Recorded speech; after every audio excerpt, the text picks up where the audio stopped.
Hi, I'm Hal Roberts. This is Bridge City News.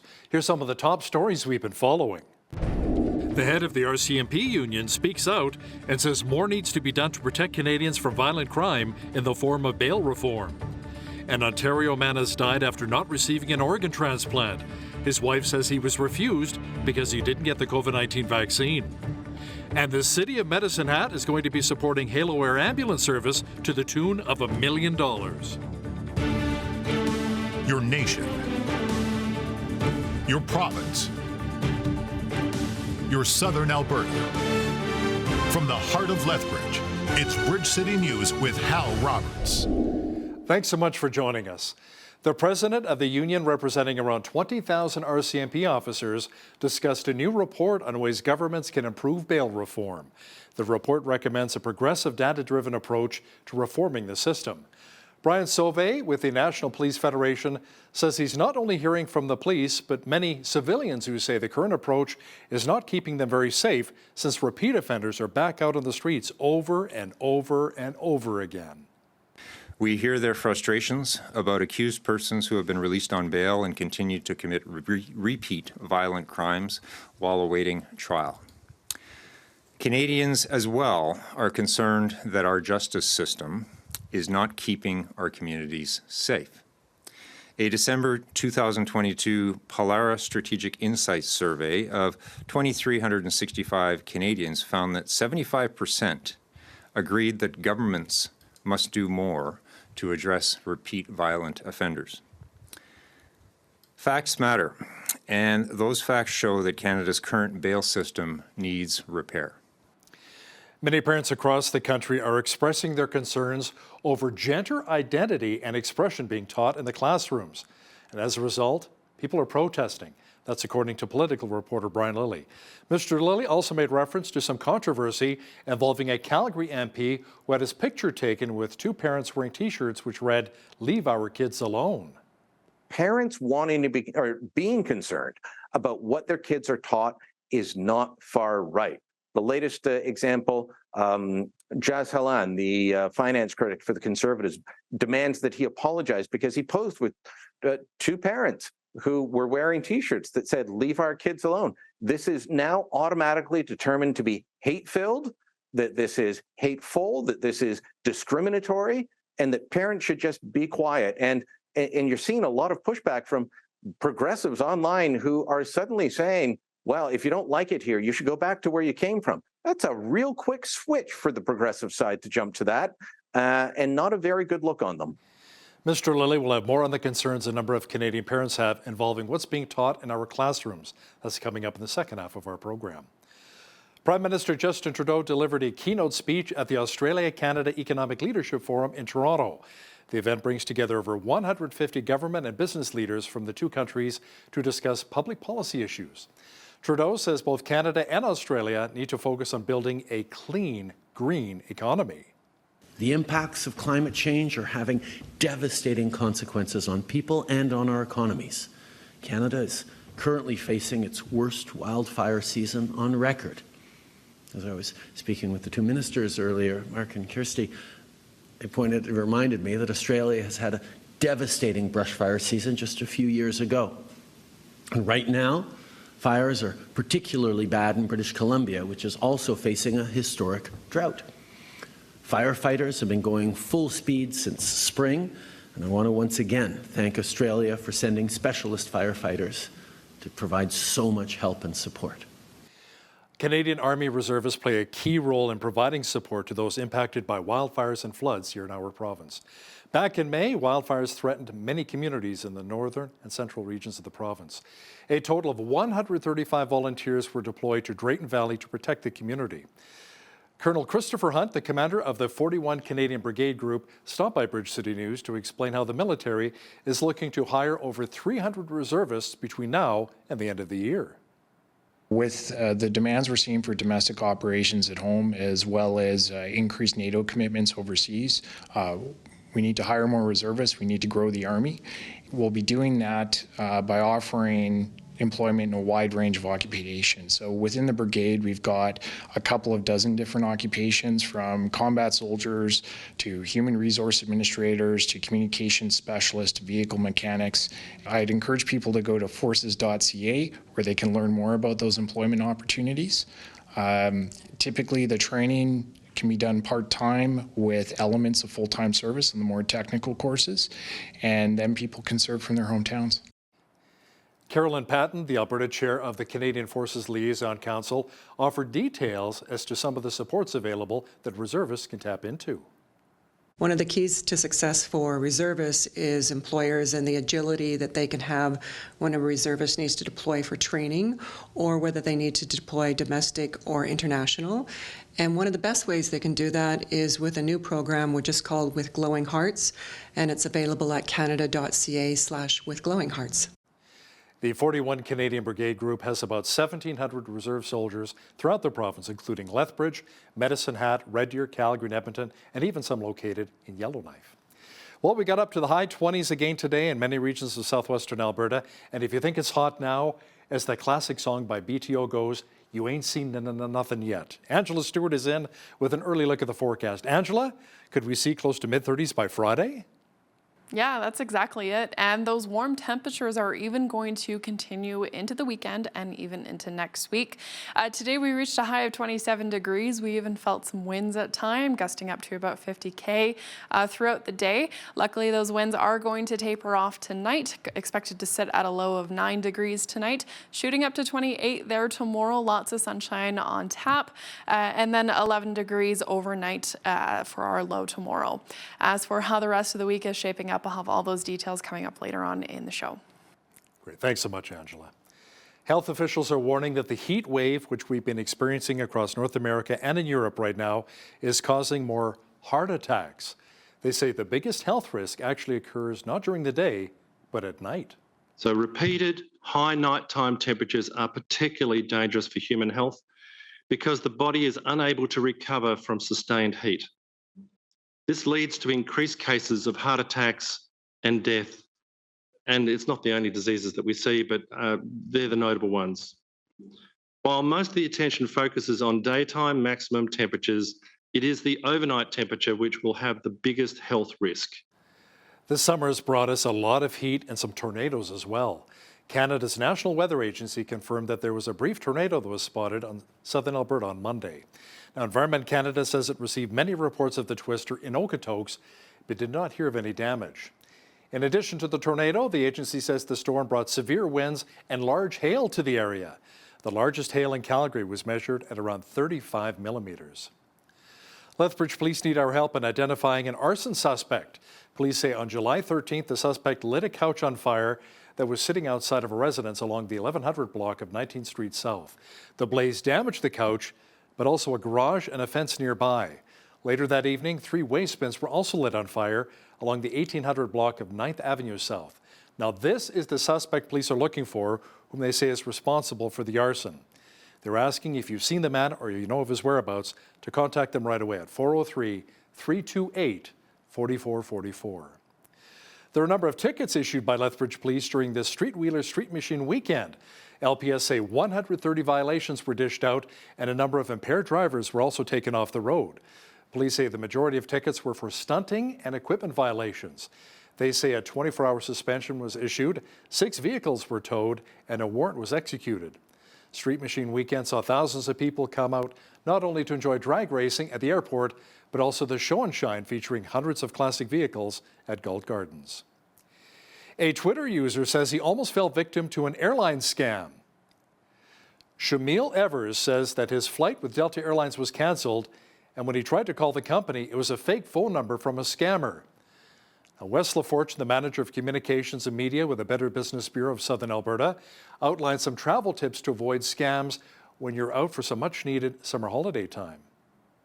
Do research, work with reputable companies, look for that HTTPS, which means secure websites, and that will go a long way to protecting yourself. The other thing I should mention is if you use a credit card to make your travel arrangements, you often have protection from the credit card company in the form of insurance if somehow you've been scammed or duped.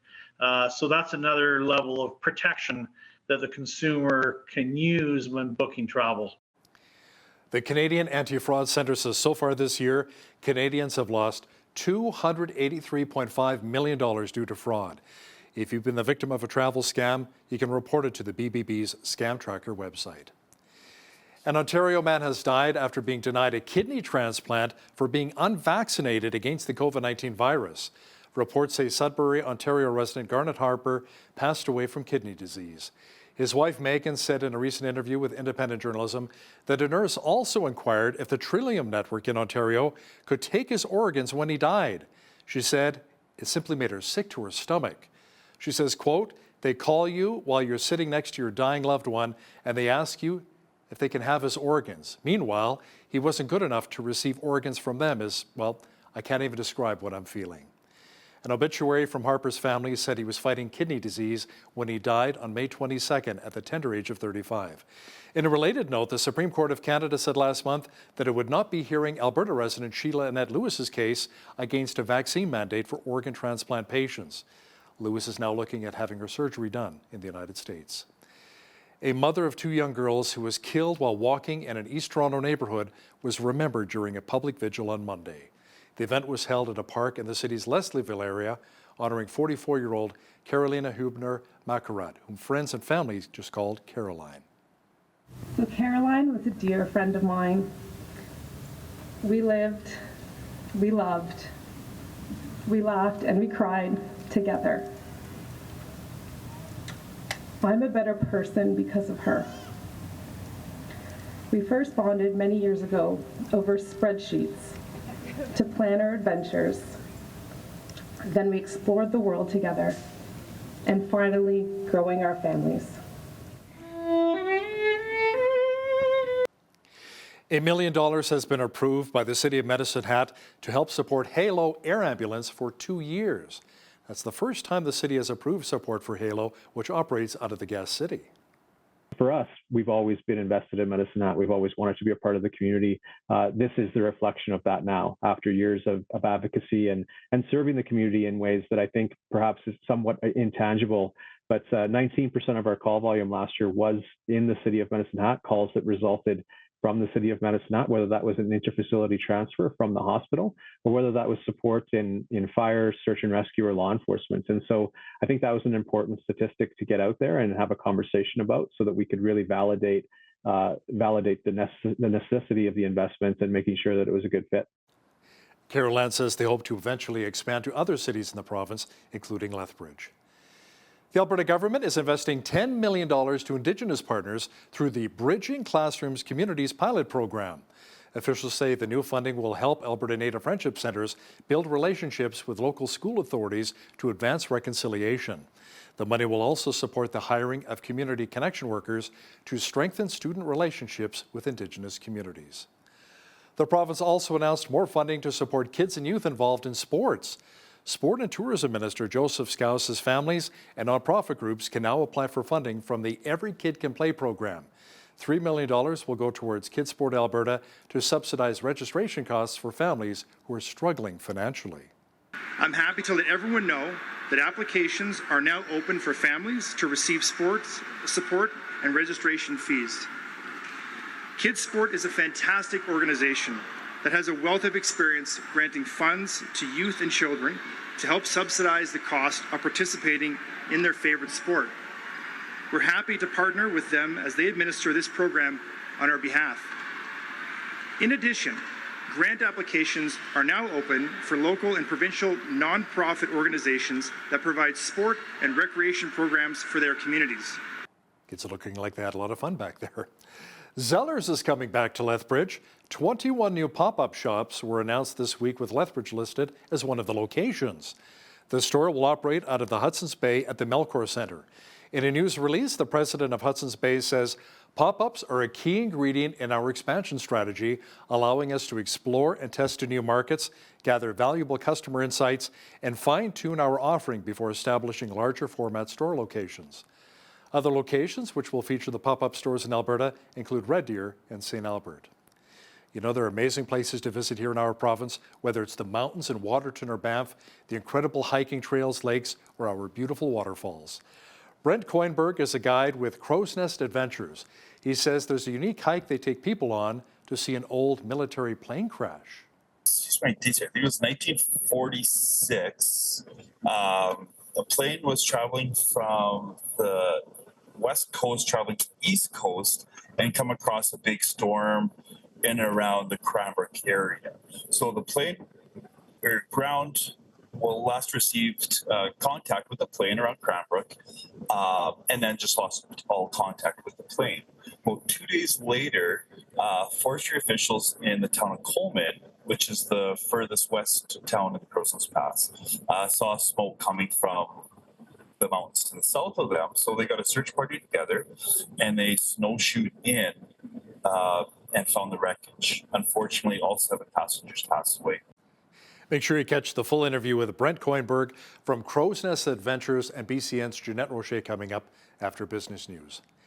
A cowboy out of Saskatchewan was named one of the Calgary Stampede's champions for 2023. Jared Parsonage of Maple Creek, located southwest of Regina, scored a perfect 3-for-3 last week in bull riding. The professional bull riders say Parsonage was one of 4 Canadians to win their respective events. The cowboy had won $50,000 and a bronze statue for his achievements. Congratulations. While we enjoy lots of sunshine and warm temperatures across much of southwestern Alberta again today, the mercury will be climbing that much more later this week. Have a look at the weather pictures on deck.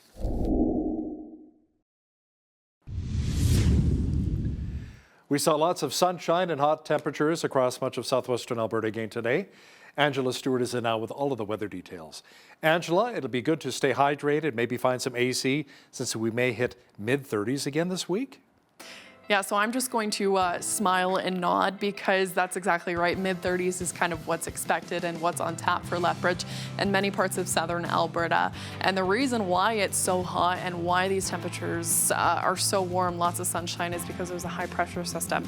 So now when we're talking about a high pressure system, I mean exactly that, sun and lots of heat. So as you can see, lots of sunshine, mid-30 temperatures is kind of what's expected, reaching the highest 34, as you can see, 33, 34, 34 for Saturday, Sunday, and then as we head into Monday next week. Our average high for this time of year is 26 degrees. Our average low is 11. Highest temperature was 38 degrees back in 1941. The lowest temperature was 4 back in 1968. Our sun rose at 5:43 this morning, expected to set at 9:31. That puts us at about 15 hours and 48 minutes of daylight. Okay, so temperatures across the country for Wednesday now. Going to be feeling slightly cooler near the water. Going to be feeling around 19 degrees there, but nonetheless still beautiful.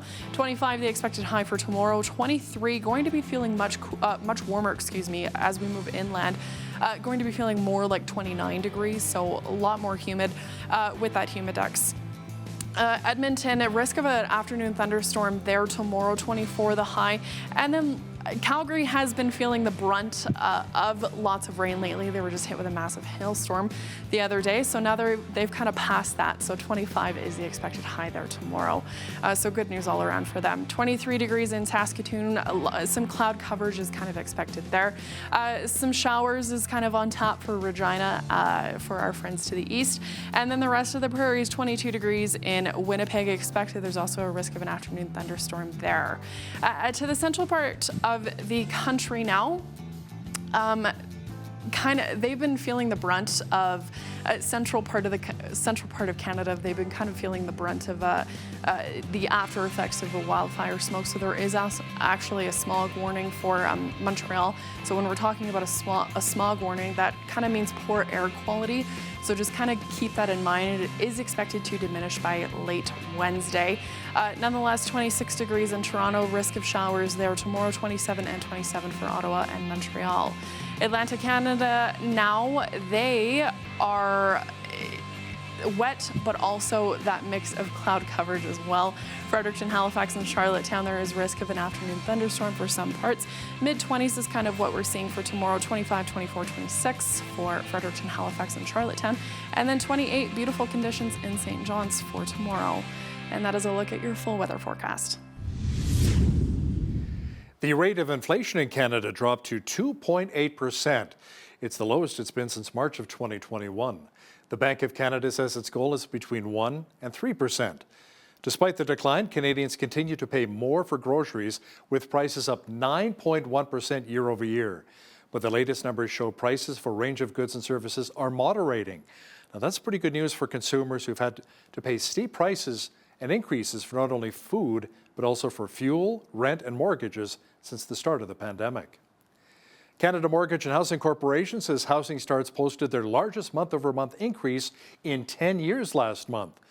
The agency says the increase was powered by work beginning on new multi-unit projects. The annual pace of urban starts soared by 46% to almost 263,000 units in June, while the rate of multi-unit urban starts rose by 59% to almost 220,000. Canadian movie theatre owners are watching for developments in Hollywood strikes that could slow the flow of films to their cinemas. The owners are expecting actors and writers to be on the picket lines for months as they seek better wages and protections from artificial intelligence. The picketing stands to reduce the number of films that get released. Studios and distributors are grappling with productions that stopped when the strikes began. The Canadian meat industry is campaigning for MPs to vote against the UK joining a major Asia-Pacific trade group. Beef and pork farmers are angry that the UK has been granted accession to the Comprehensive and Progressive Agreement for the Trans-Pacific Partnership. That trading bloc, which includes Canada, encompasses 500 million people and around 15% of the world's economy. But our meat industry says the UK should not be able to join since Canadian producers don't have fair access to its market because the United States refuses to accept beef treated with growth hormones, which is common practice here in Canada. Now, here's a look at today's markets. The TSX was up 149 points on the day to finish at 20,376. The Dow was up 366 points to 34,951. The S&P 500 was up 32 to 4554, and the Nasdaq was up 108 points to finish at 14,353. West Texas Intermediate Oil was up $1.63 to $75.78 US per barrel. Natural gas was up 11 cents to $2.62 US. Gold was up $23.68 to $19.78.72 US an ounce, and silver was up 21 cents to $25.06 US an ounce. Feed wheat is at $11.43 per bushel. Barley is at $9.47, canola is at $18.89, and corn is at $10.06 per bushel. Live cattle were up $1.15 to $181.28.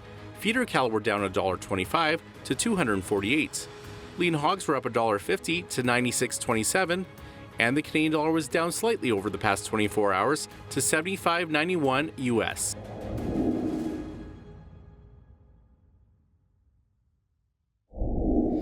Recapping one of our top stories, the government of Alberta says more funding will be going to support kids and youth involved in sports. Sport and Tourism Minister Joseph Scow says families and nonprofit groups can now apply for funding from the Every Kid Can Play program. $3 million will go towards Kids Sport Alberta to subsidize registration costs for families who are struggling financially. Parents across the country have been telling the government and educators that they're not happy with how gender identity and expression is being taught in the classroom. Many are telling teachers to, quote, leave their kids alone. Political reporter and Toronto Sun columnist Brian Lilley will have details for us shortly. Listen, if you see news happening in your community, be sure to drop us an email at info@bridgecitynews.ca. We'd love to hear from you. Here's your Bridge City News community calendar. This summer, the Lethbridge Shakespeare Performance Society returns to the outdoor theater with Shakespeare in the Park. This year, they present one of William Shakespeare's most famous comedic plays with a 60s spin called The Taming of the Shrew. Come for an evening of fun and laughter on Friday, July 27th at Galt Gardens, beginning at 7 p.m. Discover homegrown produce and homemade products at the Downtown Farmers Market at Festival Square in Lethbridge. Every Wednesday beginning at 9 a.m. until September. You'll find many local vendors selling fresh fruit and vegetables, delicious baked goods, homemade soaps, and so much more. Enjoy the relaxing atmosphere and support local producers and artisans at the same time. And that's your Bridge City News community calendar.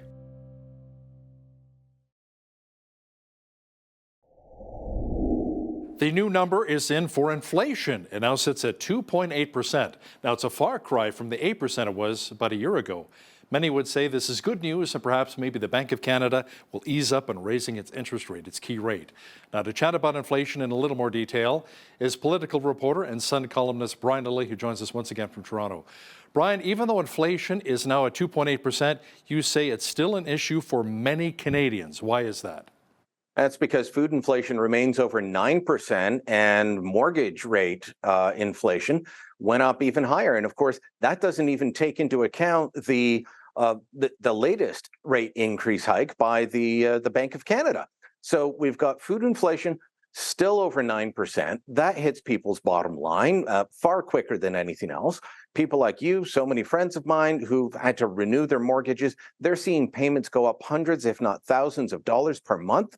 That becomes unsustainable. And why is the overall core inflation rate going down so quickly? They say it's due to a drop in the price of oil and gas.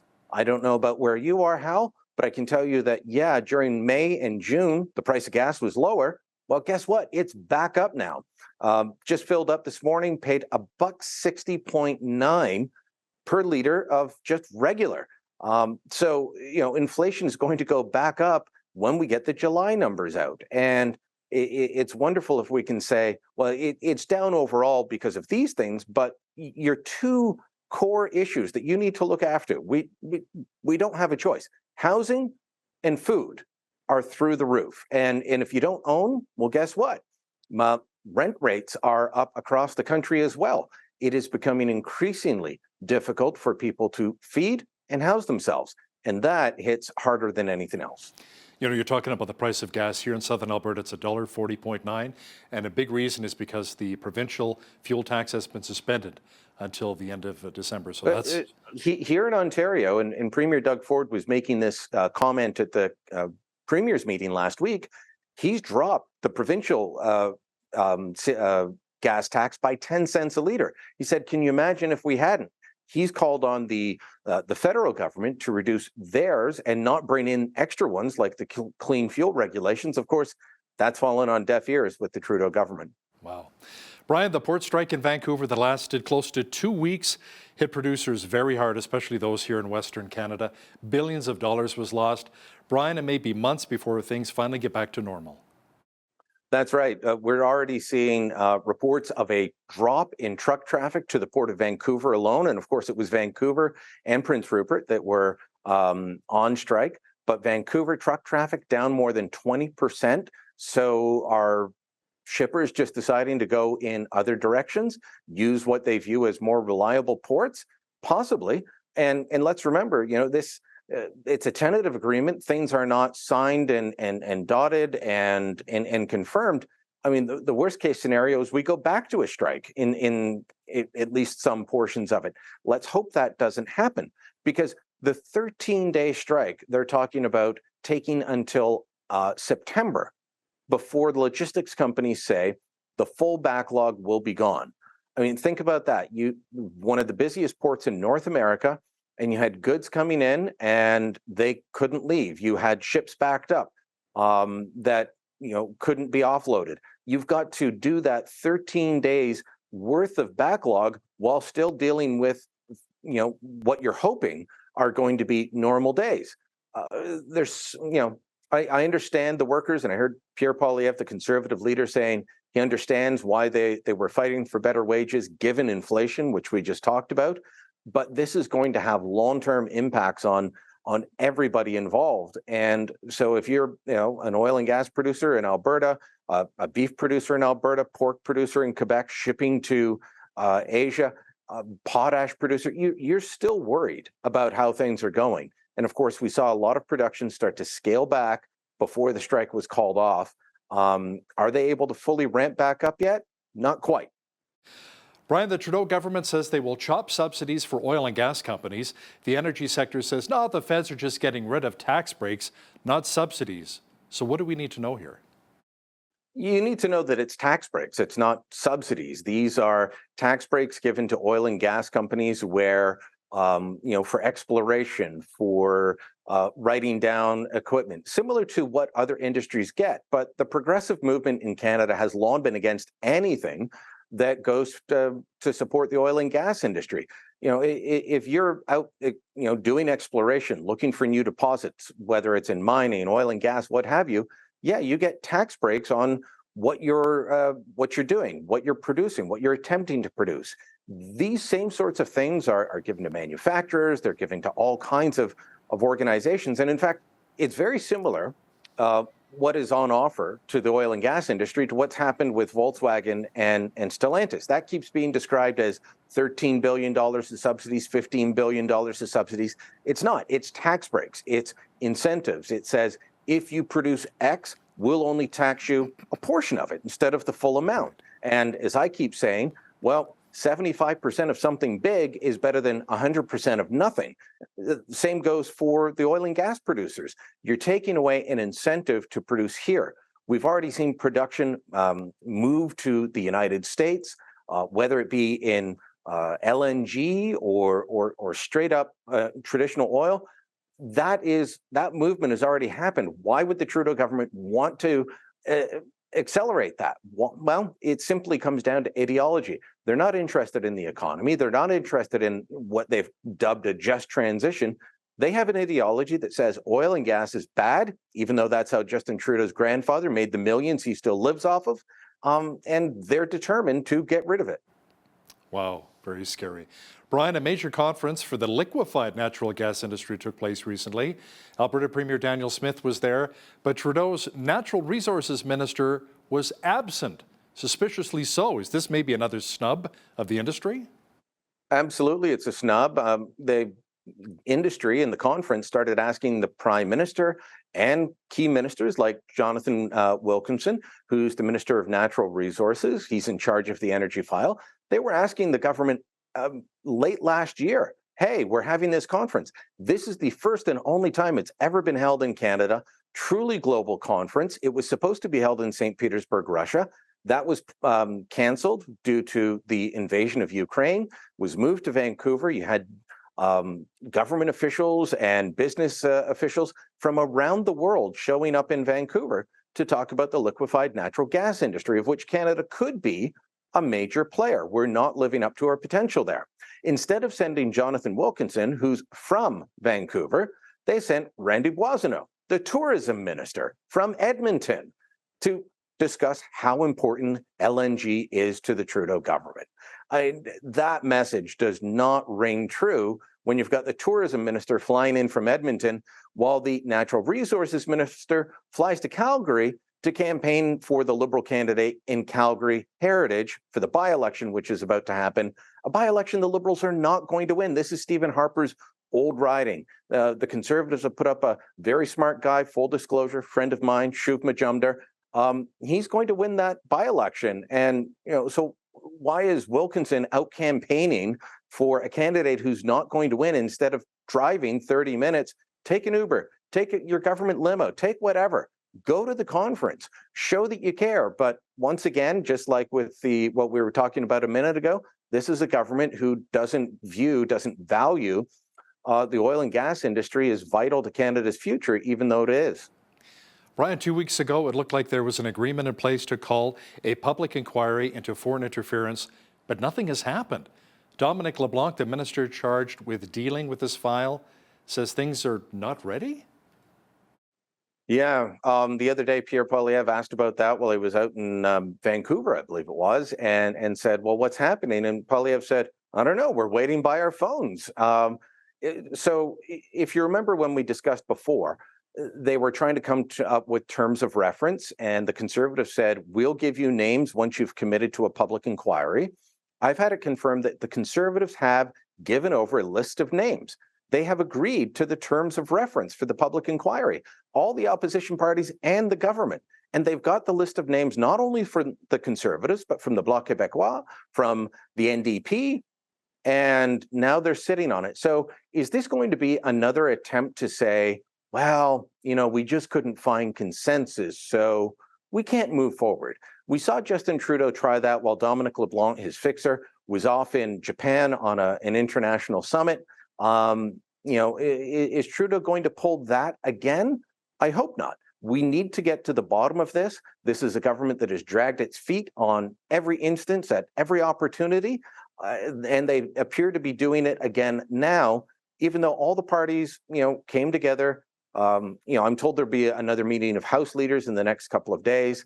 Let's hope they get this sorted out, because we want to understand how China was targeting our democracy and if it's still ongoing. Oh, by the way, a couple of Beijing friendly groups came forward and were bragging that they helped elect Olivia Chow as mayor of Toronto. Now, I don't think for a minute that Olivia Chow is in the pocket of Beijing. She has long been a defender of democracy in Hong Kong. She's on their naughty list, but that's how boastful these groups are now. They come out and they say, "Hey, we helped elect somebody." We need to get to the bottom of where this is happening, at what levels, and how deep it goes, and root it out. Absolutely. Brian, there are rumors coming out of Ottawa that Prime Minister Justin Trudeau may have a bit of a cabinet shuffle. So let me ask you something. Would Dominic LeBlanc be one of the casualties? How about Public Safety Minister Marco Mendicino? Mendicino might be a casualty. LeBlanc is only going to get moved if Trudeau figures he needs to send him in to fix something. He is one of Trudeau's best performers because he's been around politics his entire life. His father was a cabinet minister under Pierre Trudeau. He was governor general. LeBlanc is grown up in politics and actually understands. He also knows how to work with people. He can work with Danielle Smith. He can work with Doug Ford. He can work with the Poilievre Conservatives because he is about negotiating and finding a deal. Some of these other guys you look at, like Stephen Guilbeault, who is bound and determined to antagonize an entire part of the country and shut down their industries. I think he's got to go. I think Mendicino has to go. I think Bill Blair has to go. But Trudeau has shown that he is, he might shuffle people to other ministries, but he doesn't drop them. He left Harjit Sajjan in defense for years when he was a complete dud. He needed the votes that Sajjan could deliver for him in Vancouver's or in the BC Lower Mainland. And so he left him in there while he was doing a horrible job at defense. Then he just shuffled him off to CETA, where he's doing a horrible job and not reading his emails there. That seems to be a theme. So, I worry about what's the outcome of a cabinet shuffle. Who are they going to replace the duds with when their bench strength is so weak? Brian, parents across Canada are standing up to tell the government and educators to leave our kids alone. We've seen some of the protests in Mississauga as well. A lot of Muslim families, hundreds of people came out. Now, much of this is driven by concerns about gender identity and expression being taught in the classroom. How did this become such a big national issue? Because across the country, things have happened that have pushed this issue to a younger and younger age cohort as the years go by. And it's one thing to be talking about this with teenagers who may be grappling with these issues. It's another thing to be talking about this with kids in grade 1 and 2, and in ways that parents are worried will confuse children in the classroom. We also saw things like in New Brunswick, where Blaine Higgs, the progressive conservative premier there, he brought in a change to policy because he found out that the existing policy that the education ministry in his province had brought in said that you cannot tell parents if a child, even in grade 1, wants to change their gender or their pronouns. And he said, no, parents need to be involved. And if there are concerns that the parents will react violently or harm the children, then we have a process in place to do that. But you can't hide these things from parents. This sort of idea that parents should not be involved has traveled to other parts of the country as well. In Ontario, there's an opt-out for all kinds of issues like this. Parents are protected in being, well, the policy is parents should be informed, but that's not the case elsewhere. And so you've got activists pushing for a very politicized agenda, and I think a lot of parents are waking up to it.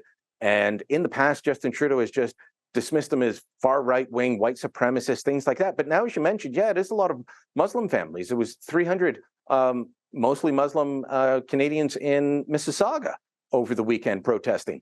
Liberal mayor and Bonnie Crombie, who's running to be Ontario's Liberal leader, she called the cops, wanted extra police protection there because she thought these people would be horrible and violent. They weren't. in Calgary, while Justin Trudeau was there for the Stampede, there's video going around of him telling a concerned Muslim parent that this is just something driven by the far right. Now, as people like myself and others in the media have documented all of this, the true non-liberals push back and they say, yeah, but education is provincial, so why are you bringing this up? Well, because you guys keep attacking it and saying this is far right. Parents wanting to be or being concerned about what their kids are taught is not far right.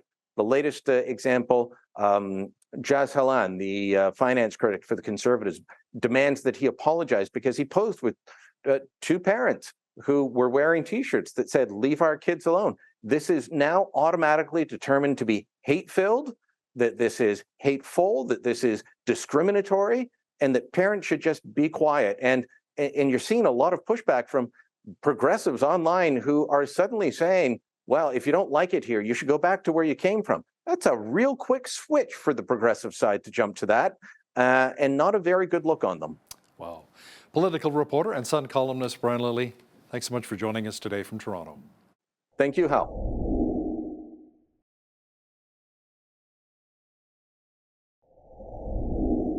Well, summer is pretty much upon us, and living in southern Alberta provides a chance to explore some of the most beautiful spots in Canada and take part in some amazing outdoor activities. And some lucky individuals get to make their living in the wilderness. One such Albertan is Brent Coinberg of Crow's Nest Adventures. He's a local guide and an expert on the Crow's Nest area's history. And we welcome him now to Bridge City News. Brent, welcome from your truck there on the side of the highway. Yes, thank you very much for having me. Yes, unfortunately, I'm not in the backcountry where I'd prefer to be. Right. No cell service back there. So right. But it's nice to come to civilization every once in a while. But you did say your truck is full of your hiking gear, so that's a good sign. Yes, it is. Yeah, I've got 2 different packs in here, plus different bear spray holsters, different bear spray. Wow. Okay, well, we will get into all of that. But first of all, maybe tell us what it is about the Crow's Nest Pass that makes you want to be a guide and a historian in that area. So I grew up in the Crow's Nest Pass, born and raised there as a local. I got to explore everything outdoors. We explored the old mine buildings. We got to explore the old mine shafts. We even found a lot of the old artifacts. Some of that stuff is in the Crow's Nest Pass Museum, from hard hats to lanterns to the old picks and shovels. Growing up, I never realized the impact that the area would have on me till after I left. And then when I came back, it was just, I felt more like a calling that, yeah, it was something I wanted to share with as many people as I can on just how beautiful the area is and how special it is to so many of us. Oh, it really is. Absolutely. And for anybody who hasn't been there, I mean, we're looking at Rocky Mountains everywhere. You're basically right in the heart of them, aren't you? We are. We've got them to the south of us, to the west of us, to the north of us. Everywhere we look except for east is the Rockies. And then immediately east, we've got the rolling hills, or the foothills, sorry. And they're absolutely beautiful as well. Yeah. And the pass, of course, is right on the border of British Columbia. Yes, correct. Okay, so you grew up in the past, went away, when you went away, that's when you really kind of felt that appreciation for it and that calling back. So where did you gain all your knowledge about the history of the past? Was that while you were growing up, or was it afterwards? So it was growing up. So my grandmother, she was Plains Cree. And she shared stories after stories with us about the Indigenous history of the Crow's Nest Pass. And then my father and my grandfather were both miners in the Crow's Nest Pass. So I learned a lot of the mining history from them, from the old Coleman Tipple to when Byron Creek used to have mines outside of the Crow's Nest, to Westar, and now to currently with Teck having all the mines just over the border into BC. And it's something I've just gained with knowledge and continued research. Okay, so you're a guided tour guide, I guess. So maybe take us through what a guided day trip might include if we were to go on your tour. So my most popular tour is to the old ghost town of Lille. So it's about a 4-hour tour, and not because it takes us like that long. We can actually hike there and back in about an hour, hour and a half. But to go through the actual whole history of it, to see some of the little hidden gems of the old train tracks, the old little cemetery, and to actually see and kind of get that sense of feeling that you're actually right in the town site on how we kind of explain it. We just go through the whole history of it. And then I go through some of the history of when the Crow Indians were there, the Blackfoot used to travel through there, and the Cree would come through as well. So we go through all that history in that area. And then later on this summer, we'll be offering hikes into the old quarries where they used to make their arrowheads as well. Okay, and are most of your tours historical tours? Yes. Yeah, I would say about 80% of our tours at this moment are historical tours in either mining or indigenous. Yeah. Okay. So there's so many great places in that part of the province. So do you have maybe like a list of your top 3 favorite locations that you like to take people, or that you recommend people check out in the summertime?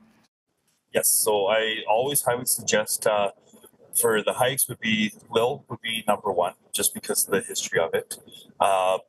The plane crash, which is in York Creek Basin, South York Creek, would be probably our number 2. It would be a close number 2, 3, and then the Star Creek Falls. It's a really short hike, but it takes you up a beautiful canyon.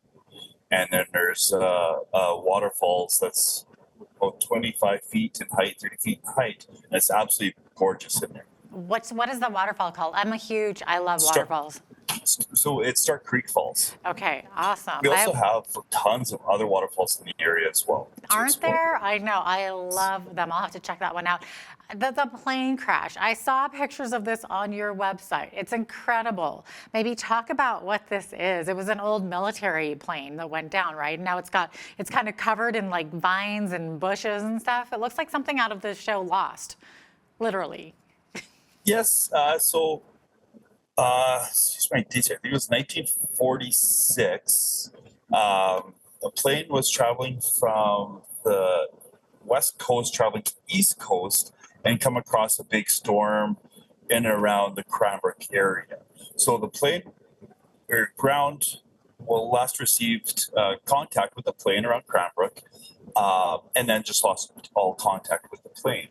About 2 days later, forestry officials in the town of Coleman, which is the furthest west town in the Crowsnest Pass, saw smoke coming from the mountains to the south of them. So they got a search party together, and they snowshoed in and found the wreckage. Unfortunately, all 7 passengers passed away.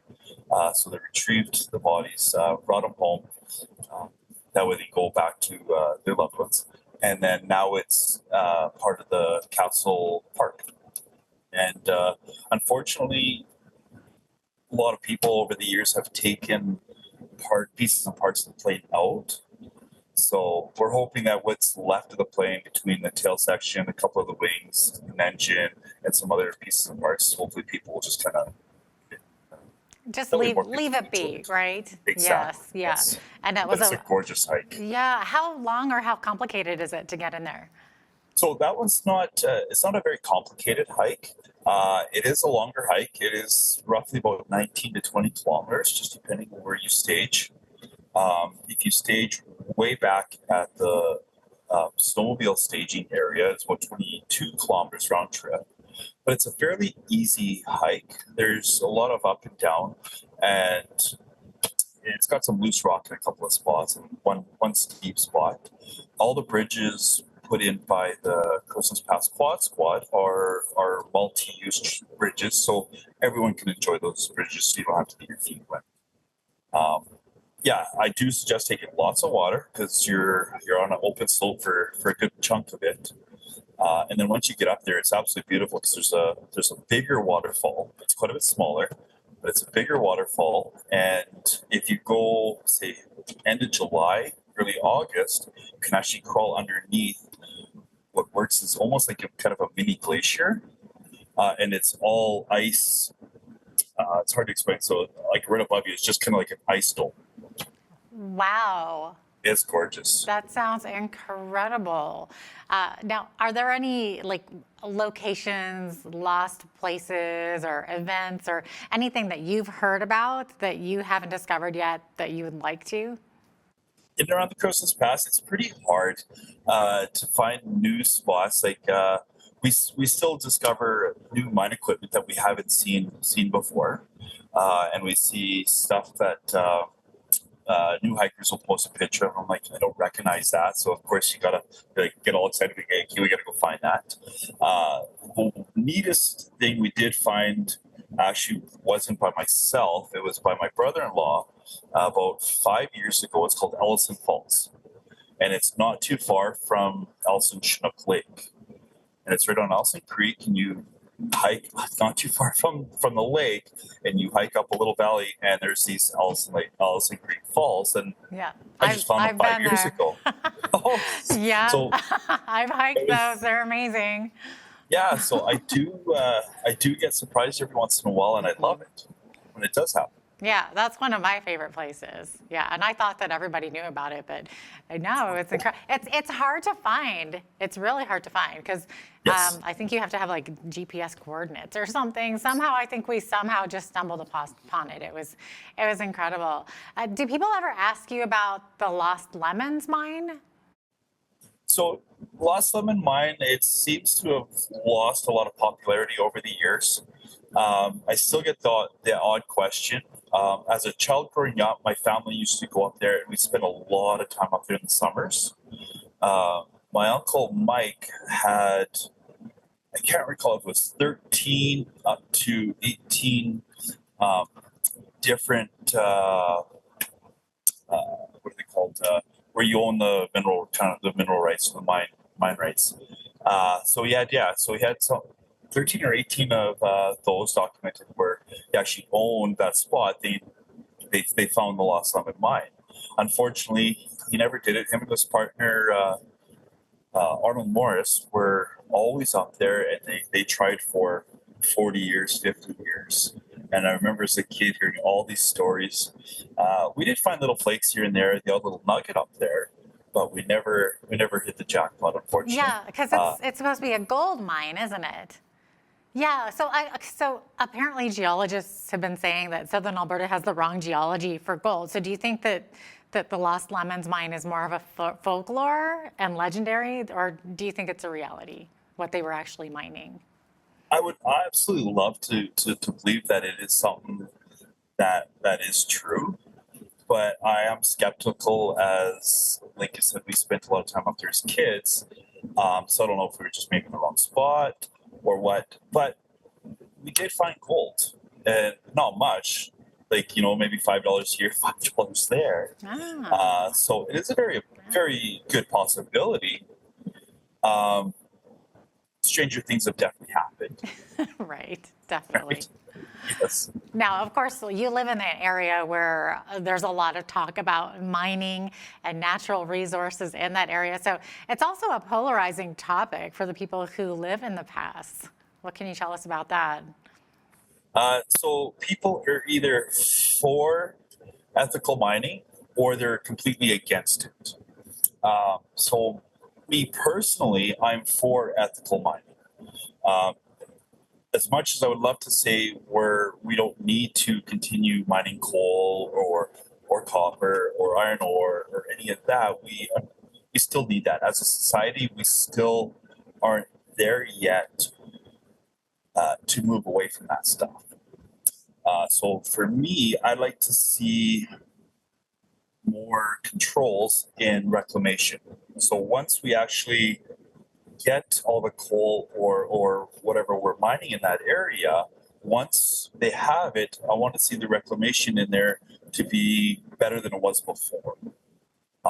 And what I mean by better than before is there's if you look around like Southern Alberta, Northern Alberta with the oil sands, you can see it. We take something out of the ground, but to put it back where it sustains life. A good example is the Grassy Mine.